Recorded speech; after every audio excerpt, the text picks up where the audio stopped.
देखिए आज एक किसान का पूरा खेत जल गया है, भुट्टा पूरा जल गया है, कुछ भी नहीं बचा है। जितना भी पूंजी लगाया था पूरा ख़त्म हो गया।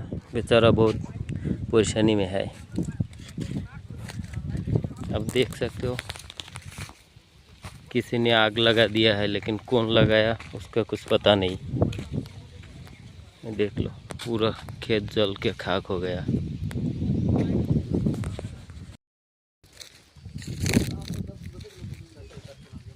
ना 8-10 জন লোক